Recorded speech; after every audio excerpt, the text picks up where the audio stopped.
Hello,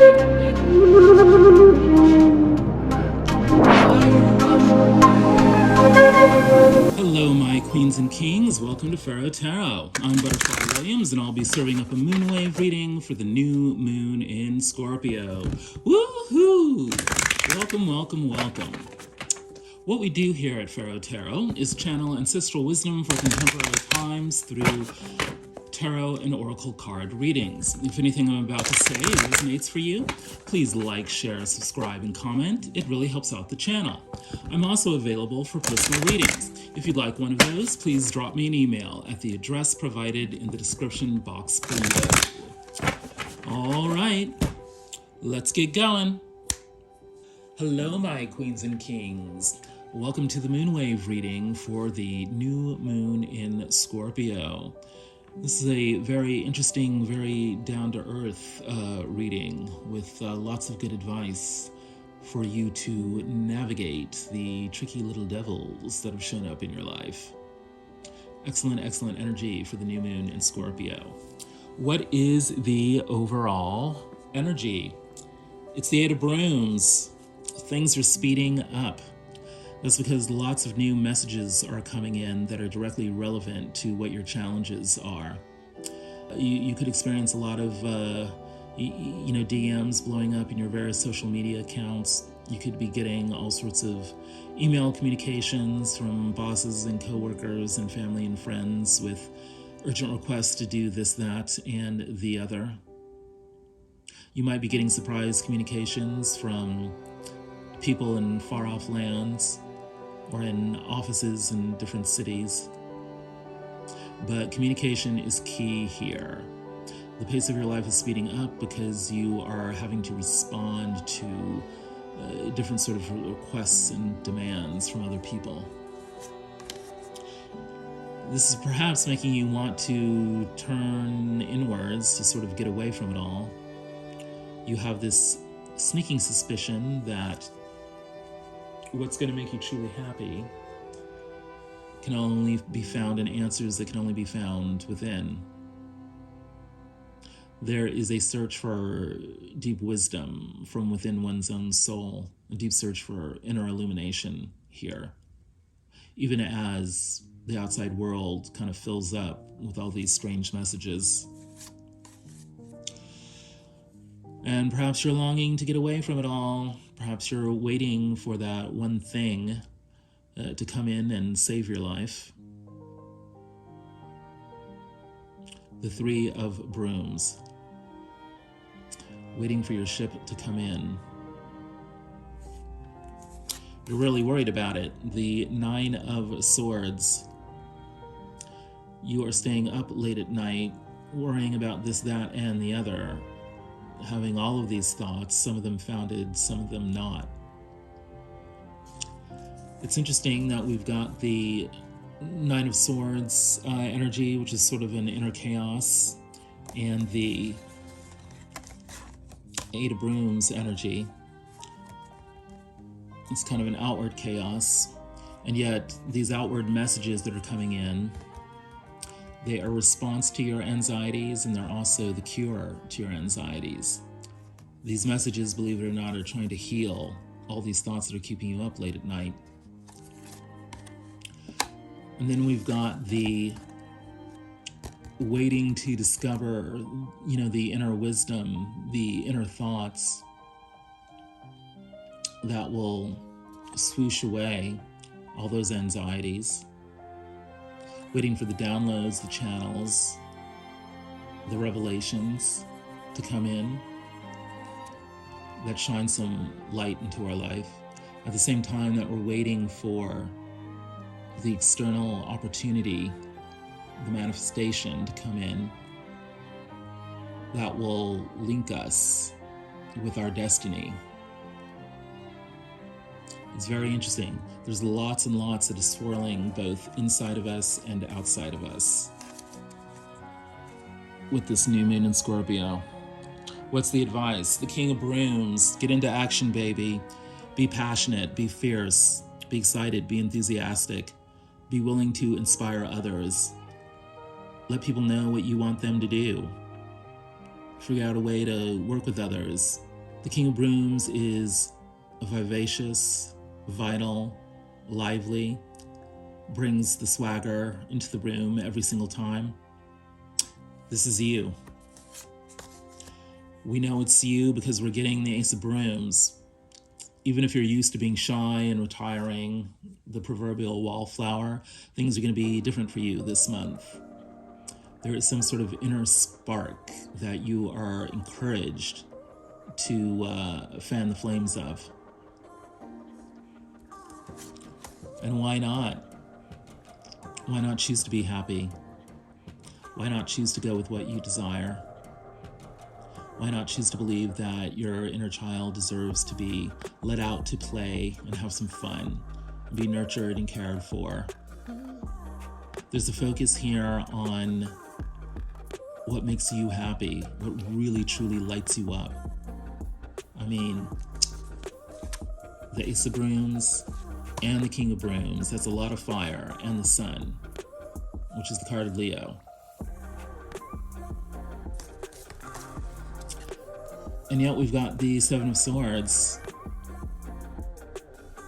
This really makes sense in light of the Hermit energy and the collective energy.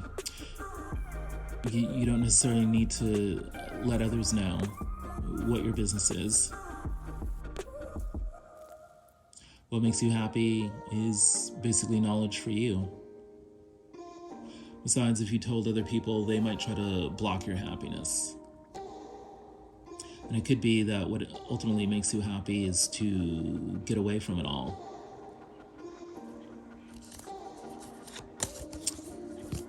Whatever you do, bring the swagger.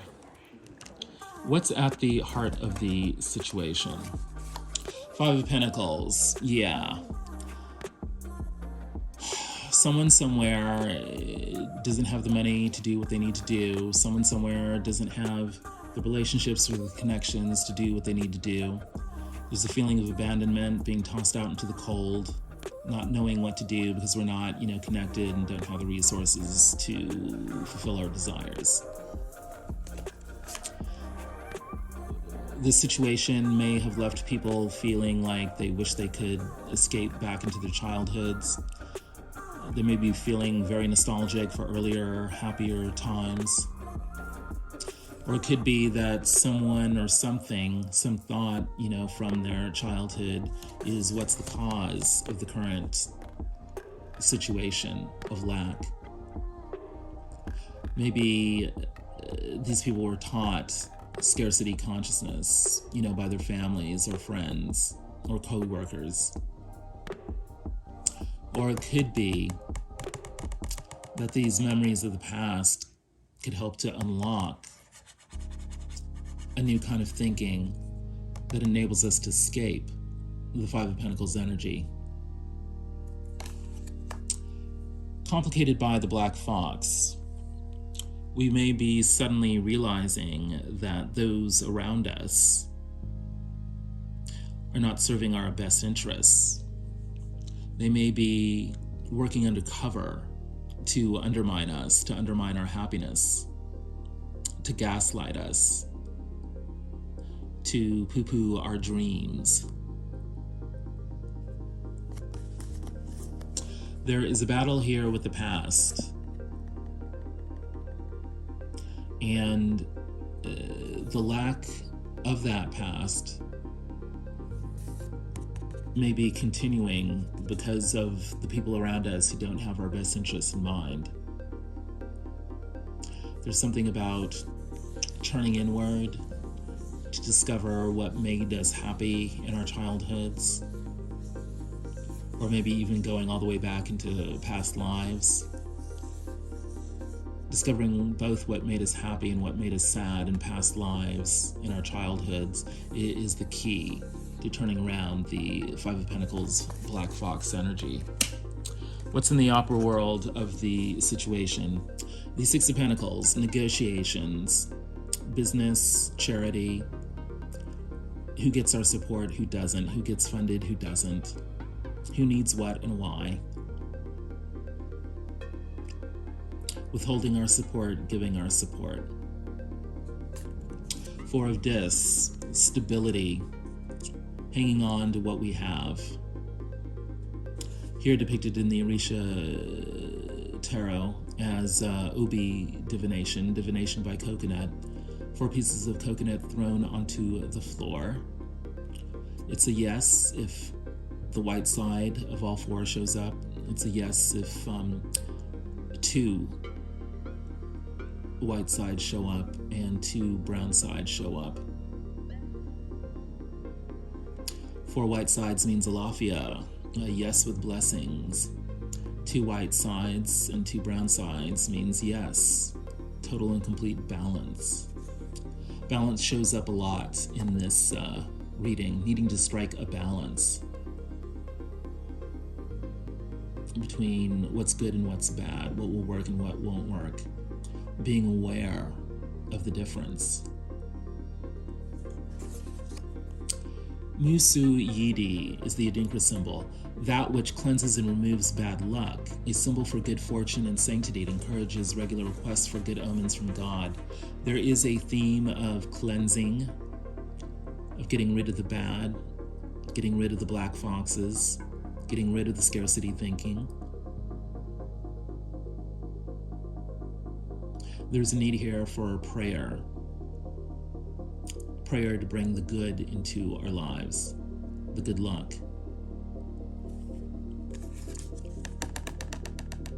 We may be turning to divination to help us with our negotiations. We certainly should have the intention of bringing good luck into our lives.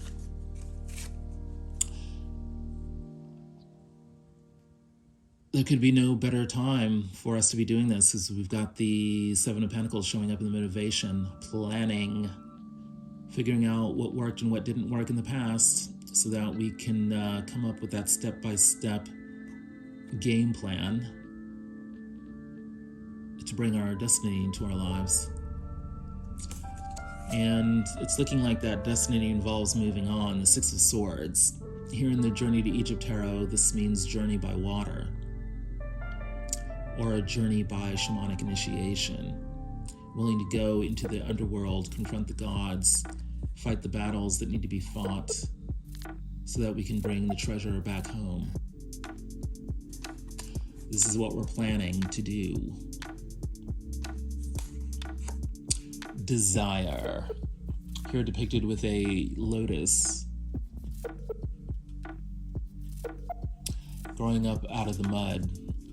Beautiful blue. Being willing to reach for our aspirations. Being willing to do what it takes to get away from what no longer serves us. Being willing to plan.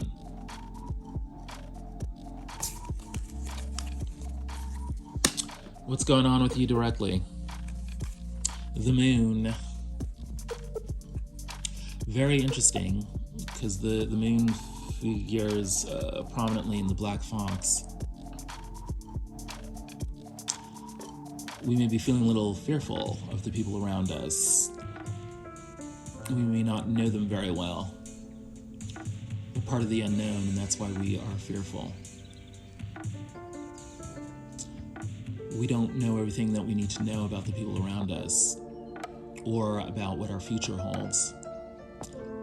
We are suddenly thrown onto our own devices, our own intuition, to navigate our way through some treacherous waters. What we're unaware of is that the railroad is finally coming to town. Railroad Bill. In the Hoodoo Tarot, this is the Chariot. Grand forces of economic progress are all around us, and yet we're not quite sure about how to access them or what to do with them once they've arrived. But one thing is for sure, when we're dealing with the Chariot, we are dealing with leveling up, whether we want to or not. There is an agenda by very powerful forces that has arrived, and now we have to deal with that. And we should probably want to deal with that, because it's going to help us figure out how we can move on with our lives. complicated by your womb area needs clearing. Energy from past shared intimacy pollutes your sacred space. Yes, well, one of the major things that undoes the chariot is energy spent where it shouldn't be spent, or energy that has become blocked because of past actions and their consequences. Part of the confusion that we're dealing with, part of the lack of knowledge about what to do, has to do with having given our energy away to others, and therefore needing a soul retrieval to get that energy back so that we can move with the railroad. What's in the upper world here? Well, we're feeling a little stagnant. The Two of Swords, competing sources of information, competing visions are confusing us, and we don't know whether to go with option A or option B. And then we have the Hermit in the Akamara Tarot Exile. A person on the edge of a cliff with the moon again in the background. Can we trust our instincts? What is it that we don't know? What is it that we're not aware of? A lot of confusion in the upper world. A lot of feeling isolated. The Great Pyramid, mystery and ceremony. One thing that will help us is to find our place of power. Perhaps it's a place of worship that we go to. Perhaps it's some place in nature that always gives us comfort and solace. Perhaps it's just our altar in our bedroom at home. Whatever our place of power is, it will help us to make the moon or the sun an illuminating force in our lives. It will help us to weigh the different options, the different perspectives, the different views, so that we don't feel stuck. When we do ceremony in our place of power, the mysteries are revealed to us. What's in our motivation? The Queen of Pentacles. Yeah, clearly something is going on with money, in business, the material world, the environment. We need to have a vision for dealing with all of that. We need to make ourselves feel at home with those issues. Seven of Blades, again, we don't necessarily need to have everyone else know our business. And it could be that there's some sort of escape, because there's a lot of energy about wanting to get away here. So we're motivated by quietly, privately developing some vision for our abundance. Further emphasized by the octopus, our power animal for the moonwave cycle. Flexibility. Make progress, not announcements. Your next win requires some privacy. You can multitask and be more efficient without the distractions. Well, enough said. What's going on with the other? And let's remember that this could be how we see the other, or it could be how the other sees us. Money, money, money. The Nine of Pentacles. They've got it going on. This is the person who has it all. Great job, great house, great clothes, great car. Everything except the lover. We know that part of what's up with you is needing to, clear the sacral energy. So there could be some lingering issues around that, with the other here.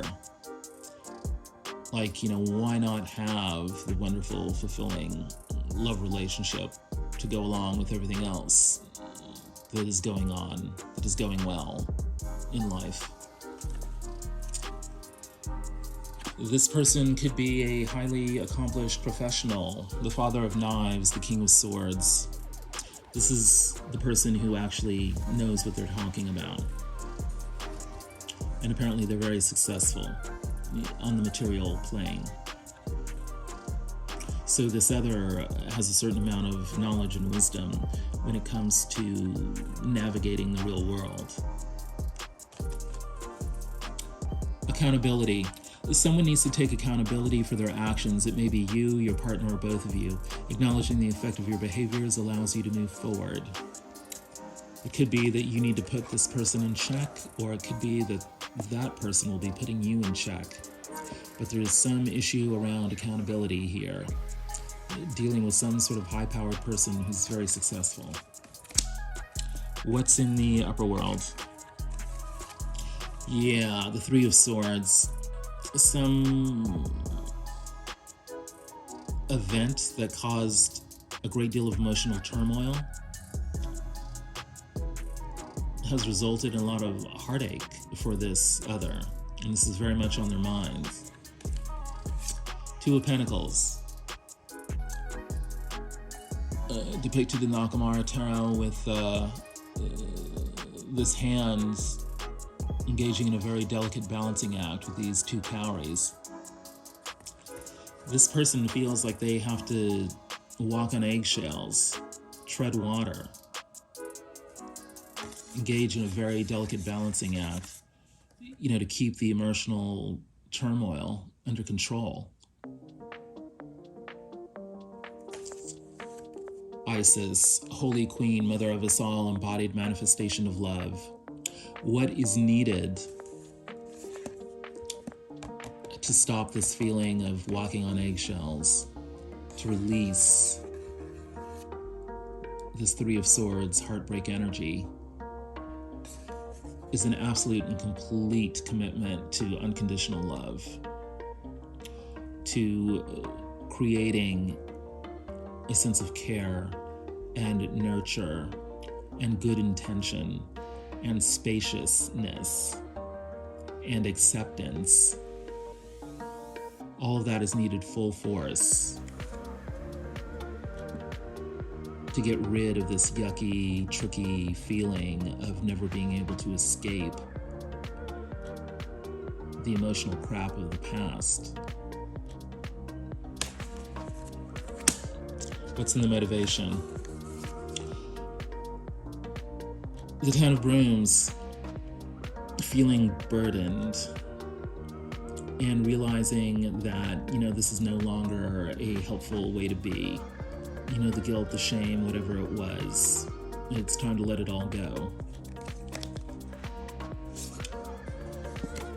With the Two of Staffs, depicted here in the Dust Onyx, is a person on stilts, above it all and yet vulnerable to crashing and tumbling down at any moment. We saw the same sort of energy in the upper world, and now here it is in the lower world. This treading on eggshells feeling is incredibly burdensome, and we really need to figure out how to let it go.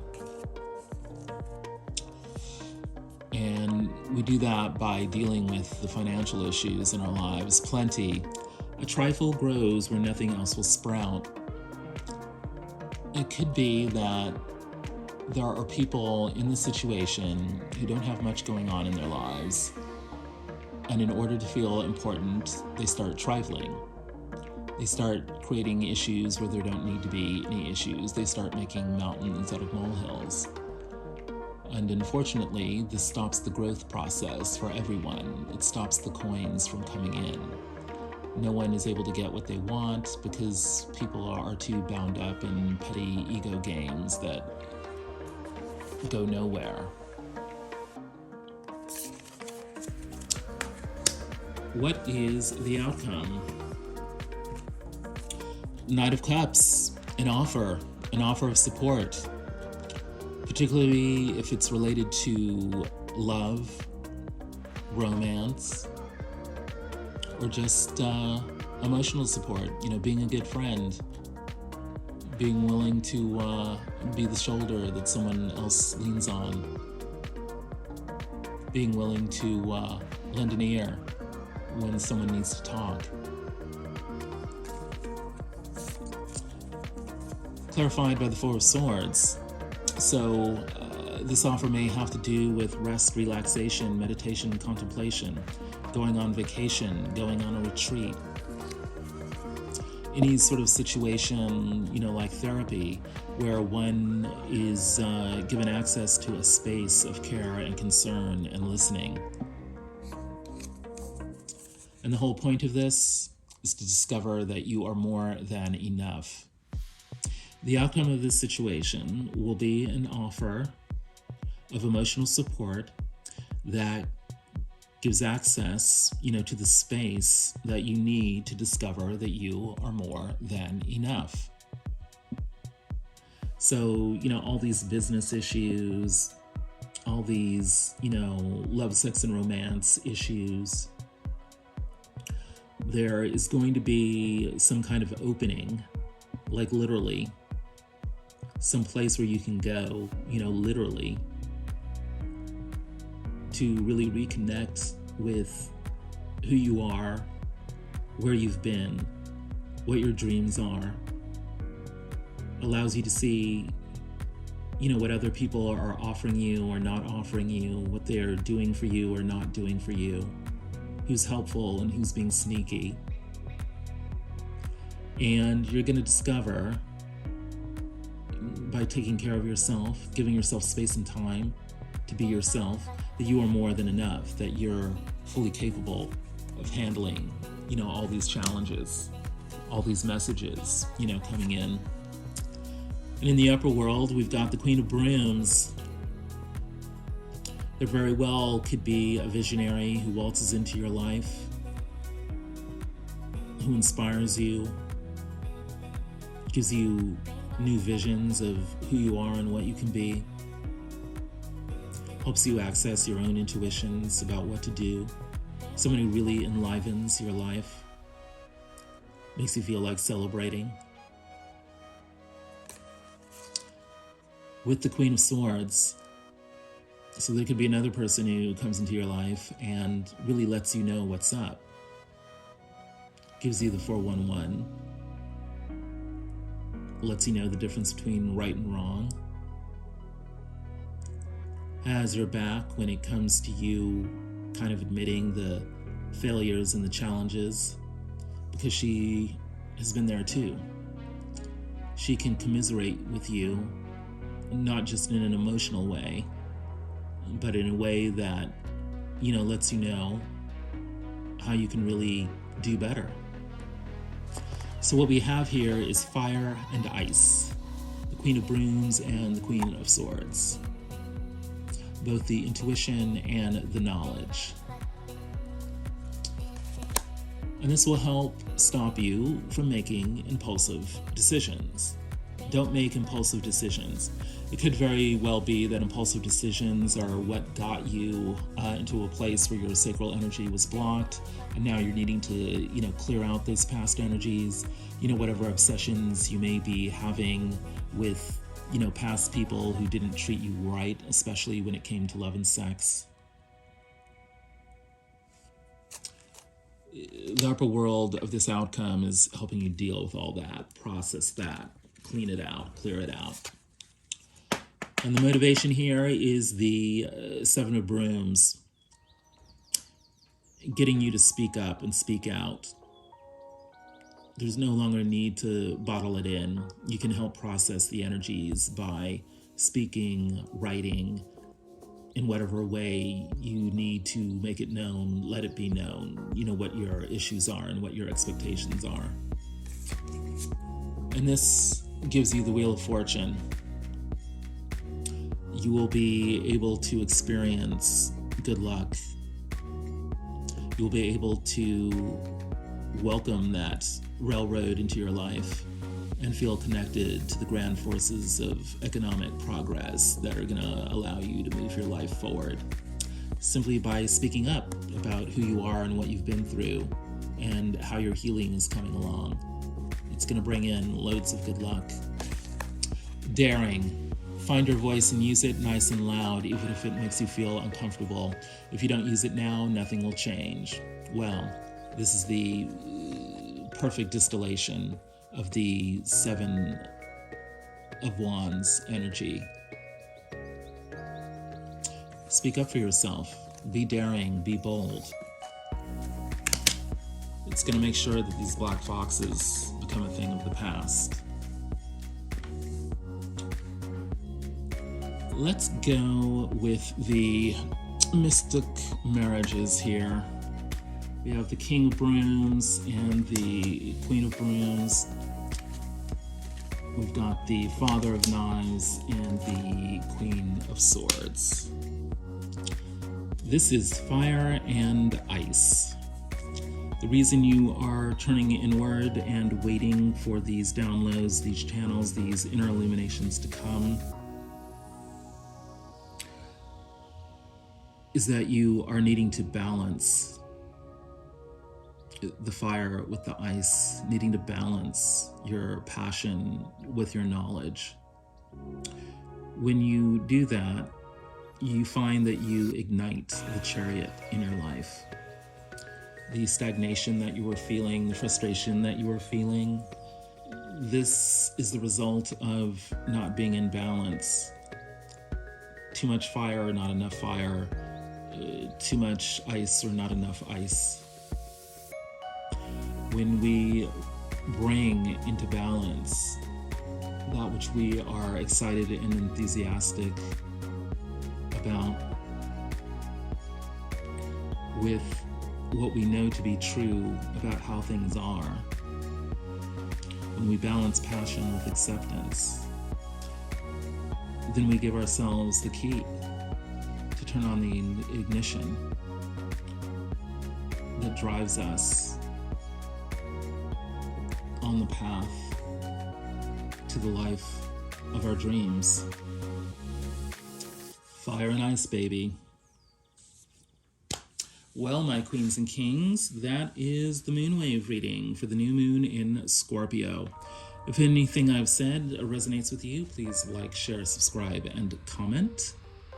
If you'd like personal reading, please drop me a line at the email address in the description box below.